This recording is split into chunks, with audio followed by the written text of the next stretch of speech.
नमस्कार। बड़ी खबर बड़ी बहस में आपका स्वागत है। आपके साथ मैं हूं रम सिद्दीकी।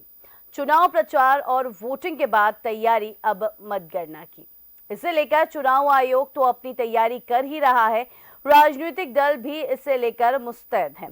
इसी क्रम में बीजेपी ने भी अपने कार्यकर्ताओं से फीडबैक लेने के साथ ही उन्हें मतगणना दिवस की तैयारी के टिप्स भी दिए। इससे पहले कांग्रेस ने भी अपने प्रत्याशियों की बैठक बुलाकर मतगणना के मौके पर बरती जाने वाली सावधानियों की भी जानकारी दी। बड़ी खबर बड़ी बहस में आज हम इसी मुद्दे पर चर्चा करेंगे। चर्चा से पहले एक रिपोर्ट आपके लिए।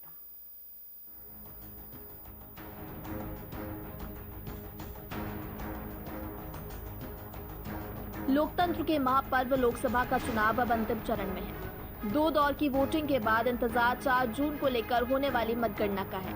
पूरे देश की निगाहें इस पर है। परिणाम को लेकर सियासी दलों में जहां कयासों का दौर जारी है, वहीं प्रत्याशियों की धड़कनें बढ़ी हुई हैं। बहरहाल चुनाव आयोग के साथ सियासी दलों ने भी मतगणना की तैयारियां तेज कर दी हैं। बीजेपी व कांग्रेस दोनों ही अपने काउंटिंग एजेंट्स को ट्रेनिंग दे रही हैं। इसमें ईवीएम की सील परखने से लेकर टैबुलेशन, पोस्टल बैलेट की गिनती पर नजर जैसी हिदायत दी जा रही है। बीजेपी जहां सभी 29 सीटों पर मैदान में है, वहीं कांग्रेस सिर्फ 27 सीटों पर चुनाव लड़ रही है। इसके चलते कांग्रेस खजुराहो व इंदौर में काउंटिंग एजेंट भी तैनात नहीं करेगी। इधर चुनाव आयोग ने भी मतगणना की तैयारियां तेज कर दी है। मतगणना स्थलों पर इसे लेकर पुख्ता इंतजाम किए जा रहे हैं। इसी क्रम में एक दिन पहले मध्य प्रदेश के सीईओ ने सीहोर व देवास के मतगणना स्थलों का जायजा भी लिया।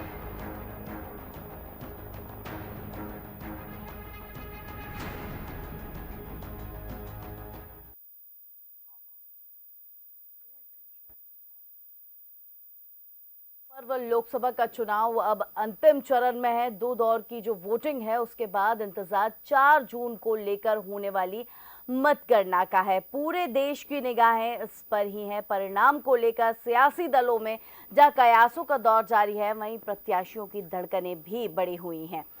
तो चलिए इसी मुद्दे पर आज हम चर्चा करेंगे। चर्चा के लिए पैनल पर आज हमारे साथ स्टूडियो में पॉलिटिकल एडिटर रवि अवस्थी जी हमारे साथ जुड़े हुए हैं। साथ में बीजेपी से वानिया अहलूवालिया जी हमारे साथ जुड़ी हुई हैं और कांग्रेस से आपको बता दें राजकुमार उपाध्याय जी हमारे साथ जुड़े। आप तीनों का बहुत स्वागत है बड़ी खबर बड़ी बहस में। रवि अवस्थी जी, शुरुआत आपसे। इंतजार 4 जून का, मतगणना को लेकर देखा जाए तो पूरे देश की निगाहें इस दिन पर टिकी हुई हैं। बिल्कुल। हम देखिए, हालांकि लोकतंत्र का बड़ा महापर्व है और स्वाभाविक तौर पर 2024 की जो सरकार, नई सरकार आएगी, स्वाभाविक तौर पर एक देश को नई दिशा देने वाली होगी। तो ऐसी स्थिति में चूँकि राष्ट्रीय स्तर के चुनाव है, तो स्वाभाविक तौर पर पूरी देश की निगाह, देश ही नहीं बल्कि आप देखिए कि कई विदेशों की निगाह भी जो है वो भारत की नई सरकार को लेकर है। तो ऐसी स्थिति में स्वाभाविक तौर पर अब पिछले 2-2.5 महीने से जो मशक्क़त जारी थी सियासी दलों की, अब उसके परिणाम आना है। प्रत्याशियों का भाग ईवीएम में कैद है। अब जब उसका खुलासा होगा तो स्वाभाविक तौर पर उसको लेकर धड़कनें बढ़ना स्वाभाविक है और बड़ा बेसब्री से इंतज़ार हो रहा है। और इस बार तो ये मध्य प्रदेश में तो ये इंतज़ार कुछ ज़्यादा ही हो गया है, क्योंकि देखिए पिछले बार 2019 में तो आखिरी चरण के बाद 5वें दिन परिणाम आ गए थे, लेकिन इस बार तो करीब 21 दिन का इंतज़ार करना पड़ा। 13 मई को अंतिम चरण की आखिरी यहाँ पर वोटिंग थी, उसके बाद 4 जून तक इंतज़ार। तो स्वाभाविक तौर पर ये एक एक दिन जो है वो गिन गिन कर निकल रहा है। यानी कैसे निकल रहा है ये तो आप प्रत्याशियों के दिल से पूछ सकते हैं। तो स्वाभाविक तौर पर अब उसका बेसब्री से इंतज़ार है। और जो आपने जिक्र करा तैयारियों का, तो काउंटिंग की जो तैयारी होती है, तो निर्वाचन आयोग अपने हिसाब से जो जरूरी तैयारियां हैं वो सब पूरी कर रहा है। और मुस्तैदी के साथ आप देखिए, कल जो मध्य प्रदेश के सीईओ है अनुपम राजन, उन्होंने दलों की भी अपनी तैयारियां बिल्कुल, और सियासी दल तो है ही, वो अपने जो एजेंट्स हैं उनको मुस्तैदी के साथ कैसे काम करें उन तमाम चीज़ों के टिप्स दे रहे हैं कि किन किन बातों पर निगाह रखना है, कहीं कोई लापरवाही ना हो टैबुलेशन में, ईवीएम की जाँच में, जो सील वगैरह रहती है उसे देखने में, या और भी तमाम जो उस समय जो सतर्कता बरतना चाहिए उन तमाम मुद्दों को लेकर, पोस्टल बैलेट की गिनती को लेकर, वो तमाम ऐसे मुद्दे हैं जिनको लेकर जो राजनीतिक दल सतर्कता बरतना चाहिए। और अपने कार्यकर्ता कई बार होता ये इनम कि देखिए लापरवाही कर जाते हैं और उसका फिर नुकसान भी उठाना पड़ जाता है, ऐसा भी कई बार होता है। लेकिन देखिए चुनाव आयोग अपना पूरी पारदर्शिता से काम करता है, लेकिन फिर भी एजेंट्स को सतर्क करना राजनीतिक दलों का दायित्व है और वही काम बीजेपी भी कर रही है, कांग्रेस भी कर रही है। इससे पहले कांग्रेस ने प्रत्याशियों की अपनी एक बैठक भी बुलाई, उन्हें भी कहा, और उसके बाद फिर एजेंट्स को ट्रेनिंग देने की तैयारी भी है। बिल्कुल राजकुमार उपाध्याय जी, देखा जाए तो अभी रवि जी ने भी इसका जिक्र करा कि एजेंट्स को ट्रेनिंग दी जा रही है। अभी हाल में बैठक भी हुई थी कांग्रेस की, क्या कुछ तैयारियां मतगणना को लेकर आपकी और क्या कुछ दावे? हेलो जी राजकुमार जी, आपको मेरा सवाल जी, एक बार फिर से बोल दीजिए सवाल। जी, मेरा सवाल ये है कि दोनों ही दल अपनी तैयारी कर रहे हैं। रवि जी ने भी अभी जिक्र करा कि हाल ही में कांग्रेस की मीटिंग हुई, बैठकों का दौर चला, एजेंट्स को, काउंटिंग एजेंट्स को तैयार किया जा रहा है, टिप्स दी जा रही है, ट्रेनिंग दी जा रही है। आपकी क्या कुछ तैयारी है, कांग्रेस की क्या कुछ तैयारियां और क्या कुछ दावे मतगणना को लेकर? देखिए 4 जून जो परिणाम के लिए मतदान पर जाने के लिए हमारी जो कांग्रेस की मतगणना टेबल पर बैठती है, जो हमारी गणना करती है, उनको लेकर माननीय प्रदेश कांग्रेस अध्यक्ष पटवारी जी पहले तो कांग्रेस के जो हमारे लोकसभा प्रत्याशी सभी की बैठक ली चुके हैं और अब 25 तारीख को बैठक हाउस ले ली गई है, जिसमें मतगणना संबंधित तकनीकी और सभी जानकारी लोग चुनाव मतगणना का सफलतापूर्वक करा देंगे, उन सबकी जानकारी अभिकर्ताओं को कांग्रेस। राजकुमार जी, आपकी वॉइस में थोड़ा सा डिस्टरबेंस है, प्लीज आप उसको थोड़ा सुधारने की कोशिश करें जब तक हम वानी जी से इसी सवाल का जवाब लेते हैं। वानी जी, क्या कुछ तैयारियां हैं भाजपा की? काउंटिंग एजेंट्स को ट्रेनिंग दी जा रही है, टिप्स यहाँ पे दी जा रही हैं, आपसे जानेंगे वानी जी। डीएनएन के सभी दर्शकों को नमस्कार और मेरे साथ में जो पैनलिस्ट हैं और वरिष्ठ पत्रकार हैं उनको भी मेरी नमस्कार प्रणाम। जी बिल्कुल स्वाभाविक है कि जैसे जैसे अब उल्टी गिनती भी पूरी होने वाली है और 4 जून की तारीख निकट आ ही गई है, तो हमारे यशस्वी चीफ मिनिस्टर, यशस्वी प्रदेश अध्यक्ष के मार्गदर्शन में पूरी जो भारतीय जनता पार्टी की जो कार्यकर्ताओं की टीम है वो निरंतर इस प्रयास में लगी हुई है कि सबको सशक्त किया जाए, पूरी जानकारियां दी जाए, उनको इस अब काउंटिंग का जो पूरा प्रक्रिया होती है उसके प्रति जागरूक और उनको जो जो जानकारियां चाहिए, जो जो सचेत रहने वाले इश्यूज हैं उस पे किया जाए। और हमको पूरा भरोसा है कि निर्वाचन आयोग बिल्कुल निष्पक्ष तरीके से और पारदर्शक तरीके से ये पूरी प्रक्रिया सफलतापूर्वक कराएगा। राजकुमार उपाध्याय जी, आपको मेरी आवाज मिल पा रही है? जी, यहाँ पे जिस तरीके से देखा जाए, बीजेपी की बात करें तो 29 सीटों पर मैदान में है, वहीं अगर आपकी बात करें यानी कांग्रेस की बात करें तो 27 सीटों पर ये चुनाव लड़ रही है। क्या लगता है आपको, क्या दावे हैं आपके काउंट मतगणना को लेकर? 27 सीटों पर चुनाव लड़ रही है, उनके प्रत्याशियों की बैठक प्रदेश कांग्रेस अध्यक्ष जीतू पटवारी जी ने ले चुके हैं और अब 25 तारीख को जो गणना अभिकर्ताओं की एक जो बैठक होगी उसमें मध्य प्रदेश कांग्रेस कमेटी मतगणना अभिकर्ताओं के समक्ष जो समस्याएं आ सकती है और मतगणना में जिस संबंधित जो कार्य हैं उसको सफलता संपन्न कराया जा सके, अभी किया जाएगा। बिल्कुल चल है। रवि जी से मैं सवाल लूंगी, अभी भी आपकी आवाज में थोड़ा सा डिस्टरबेंस है राजकुमार जी। रवि जी, मैं आपसे जानूंगी क्योंकि जिस तरीके से देखा जाए लोकतंत्र का ये महापर्व है, 4 जून पर पूरे देश की निगाहें टिकी हुई हैं, खासतौर से जो प्रत्याशी हैं उनकी दिल की जो धड़कनें हैं वो भी तेज हो चुकी हैं, दोनों सियासी दल भी लगे हुए हैं प्रमुख अगर हम बात करें तो। रवि जी, इसमें मैं ये जानना चाहूंगी क्योंकि जिस तरीके से देखा जाए काउंटिंग परसेंटेज, अगर हम वोटिंग परसेंटेज की बात करें तो बहुत कम रहा 2 चरणों में। तीसरे चरण में थोड़ी सी स्थिति सुधरी, चौथे चरण में थोड़ी सी और स्थिति सुधरी। क्या लगता है आपको, क्योंकि देखा जाए अगर भाजपा की तैयारियों की बात करें तो बूथ लेवल तक भाजपा बात करती है, वहीं कांग्रेस में देखा जाए तो दिग्गज गिनी चुनी जगहों पे ही नजर आए, लेकिन वहां पे एक टीम वर्क नजर आता है भाजपा में और वही कहीं ना कहीं वो चीज छूटी हुई नजर आती है कांग्रेस में। तो क्या इसका खामियाजा कांग्रेस भुगतेगी? नहीं इरम, देखिए खामियाजा वाली बात तो है नहीं, क्योंकि अब तो जो मत पेटियों में बंद हैं वो सॉरी ईवीएम में बंद हैं वो ही भाई बाहर आना है, उनकी गिनती होना है। बाकी चुनाव आयोग और प्रशासन तो अपना काम पूरी पारदर्शिता से करता ही है। बस यही है कि देखिए अगर कांग्रेस का एजेंट कहीं लापता रहता है, हालांकि देखिए खजुराहो और इंदौर में तो उनके एजेंट नियुक्त किए ही नहीं जा रहे हैं क्योंकि प्रत्याशी ही नहीं है वहाँ पर, तो फिर क्यों करेंगे।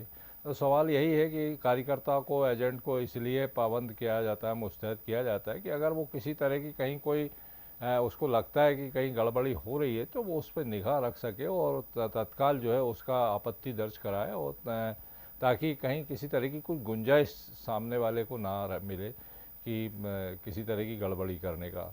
हालांकि इसकी संभावना बहुत कम होती है रम, लेकिन क्योंकि अब तो ईवीएम में जो आंकड़े हैं वो इलेक्ट्रॉनिक आंकड़े हैं और स्वाभाविक तौर पर उनमें कहीं कोई वो दौर चला गया जब मतपेटियाँ लुटती थी और काउंटिंग में भी चूँकि कई बार इस तरह की धांधलियाँ सामने हो जाती थी कि परिणाम बदल जाते थे। लेकिन अब वो वक्त नहीं रहा। बावजूद इसके चूँकि सियासी दल है तो स्वाभाविक तौर पर जब तक बिल्कुल निर्वाचन का जो प्रमाण पत्र है वो ना मिल जाए, वो अंतिम वक्त तक जो है वो पूरी सतर्कता बरतते हैं और उसी को लेकर कार्यकर्ताओं को मुस्तैद भी किया जा रहा है कि भाई वो जो है एक तरीके से पूरी निगाह रखें आखिरी दम पल तक। तो क्योंकि देखिए परिणाम जो है कहीं ना कहीं काफ़ी महत्वपूर्ण, और ख़ास करके इस चुनाव में तो एकदम ज़्यादा उत्सुकता इस वजह से भी है कि देखिए ना तो इस बार कोई ना लहर है ना कोई मुद्दा है, हर दिन मुद्दे बदल रहे हैं। तो इसको लेकर और फिर दूसरा रहा कि कई जगह वोटिंग परसेंटेज कम रहा है। देखिए अपने मध्य प्रदेश में पहले और दूसरे चरण में जो स्थिति बनी तो स्वाभाविक तौर पर बड़े कशमकश वाले हालात हैं। मार्जिन जीत का वो नहीं रहने वाला जो पिछले चुनाव में रहा था कि लाखों मतों से जो है कई प्रत्याशी जीते थे। लेकिन इस बार मुझे लगता है कि मार्जिन चूँकि वोटिंग परसेंटेज के लिहाज से उतना नहीं रहने वाला, तो ऐसी स्थिति में तो फिर कार्यकर्ताओं को बिल्कुल सतर्क करना और ज़्यादा ज़रूरी हो जाता है, क्योंकि अगर आपका मतों का अंतर बहुत ज़्यादा नहीं है और थोड़ा बहुत है तो कहीं कुछ किसी तरह की कोई गुंजाइश ना रहे। इसको लेकर निश्चित तौर पर एजेंट का दोनों ही राजनीतिक दलों की जो है वो इस पर ज़्यादा निगाह है, और ख़ास करके कांग्रेस को जिन सीटों से ज़्यादा उम्मीद है, क्योंकि विधानसभा चुनाव के लिहाज से वो पहले से ही देखिए तमाम आदिवासी जो सीटें हैं 6 सीट रिजर्व हैं उन पर ज़्यादा फोकस करती आई है। और मुझे लगता है कि वही बात है, कार्यकर्ताओं और जो संबंधित प्रत्याशी हैं उन्हें भी समझाई जाएगी कि भैया हर पल हर घड़ी जो है चौकस रहें, जब तक काउंटिंग बिल्कुल प्रमाण पत्र ना मिल जाए तब तक किसी तरह की लापरवाही करने की ज़रूरत नहीं है। वानी जी आप क्या कहेंगे इस पर? मुझे लगता है ये एक प्रक्रिया है और हम हर 5 सालों में इसको फॉलो करते आए हैं। जितने कार्यकर्ता हैं वो भी रूबरू हैं, उनको अपडेट करते रहते हैं। हम कार्यकर्ता नियुक्त होते हैं जो जिस पोलिंग बूथ पे रहेंगे, जिस काउंटिंग बूथ पे रहेंगे, और सब अपनी जिम्मेदारी से अपने काम करेंगे।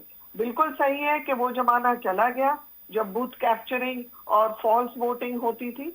आज पारदर्शिता का जमाना है और लोकतंत्र के जो इस महायज्ञ में हम सबने भाग लिया है, निश्चित रूप से परिणाम भी जब आएंगे तो वो भी सबको खुशी देंगे। राजकुमार जी, यहाँ पर जिस तरीके से देखा जाए सील परखने से लेकर अगर बात करें तो टेबुलेंस, पोस्टल बैलेट की गिनती पर नजर रखने जैसी हिदायतें यहाँ पे एजेंटों को दी जा रही हैं, और क्या कुछ टिप्स यहाँ पे दिए जा रहे हैं एजेंटों को आपके दिग्गजों द्वारा?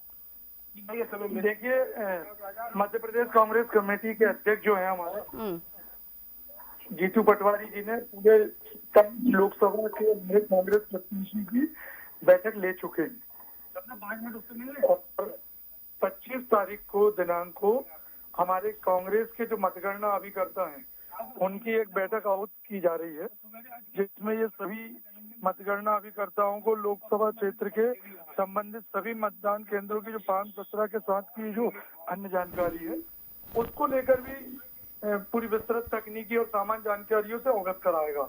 और जहां तक रवि जी बता रहे थे कि लापता कांग्रेस के जो एजेंट हो सकते हैं, तो इस प्रकार की कहीं कोई घटना नहीं होगी।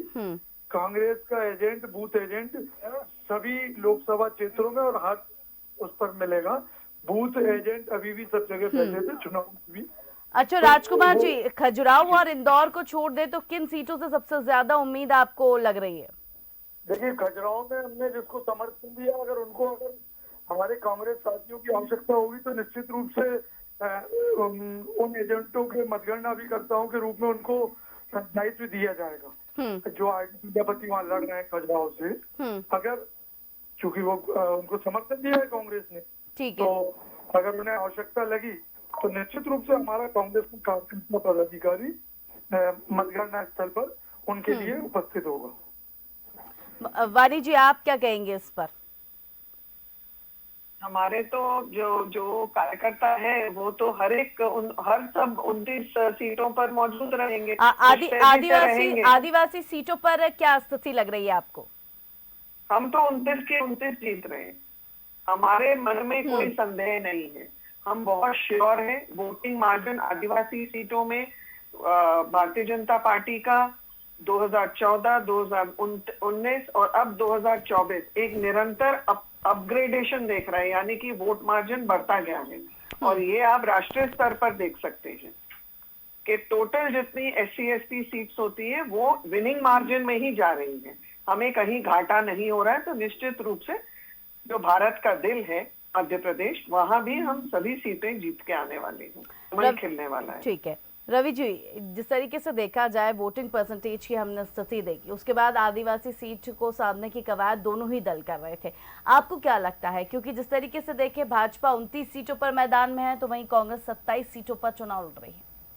देखिए रम, हालांकि आपने सवाल राजकुमार जी से पूछा था तो वो तो गोलमोल जवाब देके उन्होंने पाला छुड़ा लिया। उन्होंने केवल खजुराहो का बता दिया कि ज़रूरत होगी तो पहुंचा देंगे, उन्होंने आदिवासी सीटों का नहीं बताया। खैर मैं, अब वो उनकी मर्जी है, मगर मैं बता देता हूँ कि देखिए निश्चित तौर पर विधानसभा चुनाव में चूँकि अगर देखा जाए तो बीजेपी की अनुसूचित जनजाति की सीट बढ़ी है, 8 सीट बढ़ी हैं और 16 से 24 पे पहुँच गए हैं। कांग्रेस को भी 22 सीटें मिली, तो स्वाभाविक तौर पर उसकी उम्मीद ज़्यादा उन सीटों से ही है, क्योंकि अनुसूचित जनजाति का जो क्षेत्र, चाहे वो रतलाम हो या मंडला है या तमाम खरगोन है, वो सीटें हैं, धार है, जहाँ पर कांग्रेस ने ज़्यादा फोकस किया। राहुल गांधी भी इन जगहों पर ज़्यादा पहुँचे हैं और कांग्रेस के बड़े जो नेता हैं उन्होंने भी यही सभाएँ की है। हालांकि प्रचार में अगर देखा जाए तो कहीं ना कहीं बीजेपी सबसे आगे रही है।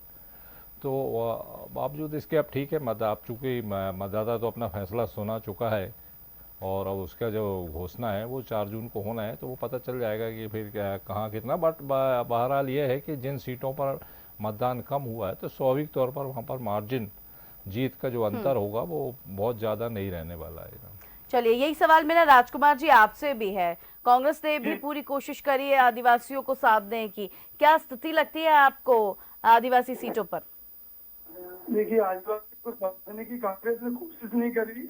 आदिवासियों को भारतीय जनता पार्टी ने जो अपमान किया लगातार इन सत्ता में रहते हुए, तो आदिवासी वर्ग, दलित वर्ग और पिछड़ा वर्ग उनको परिणाम 4 जून को बता देंगे कि किस प्रकार की उनके मन में इन प्रति भावना है, उसको मत के रूप में परिवर्तित करके निश्चित रूप से कांग्रेस। जी वानी जी, मैं आपसे भी कमेंट लूंगी। 10 से 12 हासिल करेंगी। चलिए, वानी जी कुछ कहना चाह रही हैं। जी वानी जी। जी, कांग्रेस की परिभाषा में आदिवासी गौरव दिवस मनाना अपमान होगा, क्योंकि इन्होंने कभी नहीं किया। आदिवासी के दिग्गज नेताओं के ऊपर नए विश्वविद्यालय स्थापित करना, शायद कांग्रेस उसको अपमान समझती है। आदिवासी क्षेत्र से ही हमारी महामहिम है द्रौपदी जी, वो उनको वहां स्थापित करना शायद कांग्रेस को पसंद नहीं है। आदिवासी क्षेत्र के लिए ही मोदी सरकार द्वारा स्थापित विश्वविद्यालय, स्कूल्स और उसके साथ में छात्रावास भी हुए हैं और उनकी वृद्धि कितनी हुई है वो डबल से भी अधिक है। आदिवासी क्षेत्र के लिए ही, चाहे वो तेंदुपत्ता उत्पादन हो, चाहे वो और इनके पट्टा हो, तो इनमें भी पैसा एक्ट को भी करने के लिए वो शायद हमने सब किया है काम, वो भी कांग्रेस को पसंद नहीं आता, तो वो अपमान शब्द यूज करती है। इसके अलावा आदिवासी क्षेत्र के आपको मैं बता दूं, मैं लूंगी राजकुमार जी, आपसे भी कमेंट लूंगी। पहले वानी जी की बात पूरी हो जाए, मैं आपसे भी कमेंट लूंगी। अगले महीने बालाघाट में भी एक बहुत बड़ा आयोजन होने वाला है इसी संदर्भ में, और आदिवासी क्षेत्रों को, आदिवासी मूल धारा को, उनकी संस्कृति को, उनके आगे के उनके बच्चों के फ्यूचर के लिए और महिलाओं के लिए जनजातीय क्षेत्र के जो भी लोग हैं उनके लिए जो जो सुविधाएं इस सरकार ने दी है, कांग्रेस सरकार ने तो इनके तरफ देखा ही नहीं था। चलिए अगर ऐसे होता वानी जी, तो चलिए कमलनाथ आपकी जी बात के का घर जवाब में कुछ क्यों कहना चाह रहे हैं राजकुमार जी, एक बार उनकी बात भी सुन लेते हैं। चलिए राजकुमार जी से संपर्क टूट गया है। चलिए रवि जी से एक आखिरी कमेंट लेंगे। रवि जी, सुना आपने? बिल्कुल एरम, देखिए हालांकि वाणी जी जो कह रही थी कि स्वाभाविक तौर पर पिछले, अगर राज्य सरकार की बात करें तो आप देखिए कि पिछले 3-4 सालों में अनुसूचित जनजाति के कल्याण को लेकर कई कदम उठाए गए हैं, चाहे वो बेगा, शहर या बारिया जनजाति की जो महिलाएं उन्हें 1000 रुपये पोषण भत्ता देने की बात हो, या अगर देखा जाए तो पूर्ववर्ती शिवराज सरकार ने कई महत्वपूर्ण कार्यक्रम और कल्याणकारी योजनाएं इनके लिए लागू की, इसमें कोई दो राय नहीं है। और आप देखिए कि सबसे महत्वपूर्ण तो ये है कि जो इतिहास में जो इनके महापुरुषों को जो स्थान नहीं मिला था उसको स्थापित करने का काम पिछले कुछ सालों के दरमियान किया गया है, चाहे वो टंटिया भील हों, बिरसा मुंडा हों, या तमाम जो आदिवासी समाज से जो महापुरुष आते हैं, है ना, उनको नवाजने का काम हुआ है। तो स्वाभाविक तौर पर आप किसी की संस्कृति का विकास करते हैं, अगर उसको स्थापित करते हैं, पुनर्स्थापित करते हैं, अगर उसे पहले बिसरा दिया गया है और आप उसे स्थापित करते हैं, तो स्वाभाविक तौर पर ये तमाम कवायदें हुई है। पेशा एक्ट भी मध्य प्रदेश में देखिए प्रभावी तरीके से संशोधित तरीके से लागू किया गया, संशोधित। तो ऐसा नहीं है, तो जो चीज़ 1996 में हो जाना चाहिए थी वो पिछले कुछ साल पहले शुरू हुई। तो तमाम चीज़ें हैं। अब देखिए मतदाता क्या फैसला लेता है, ये तो 4 जून को पता चलेगा। बिल्कुल, चलें, बहुत शुक्रिया रवि जी आपका भी, राजकुमार जी आपका भी, वानी जी आपका भी बहुत शुक्रिया। तो चुनाव आयोग ने भी मतगणना की तैयारी तेज कर दी है, सियासी दलों ने भी अपनी अपनी तैयारी तेज कर दी है। तो मतगणना स्थलों पर भी इसे लेकर पुख्ता इंतजाम किए जा रहे हैं। और इसी क्रम में एक दिन पहले मध्य प्रदेश के सीईओ ने भी सीहोर और देवास में मतगणना स्थलों का जायजा भी लिया। बड़ी खबर बड़ी बहस में आज हमने इसी मुद्दे पर चर्चा करी। चर्चा के लिए पैनल का बहुत शुक्रिया। आप देखते रहिए DNN न्यूज़। नमस्कार।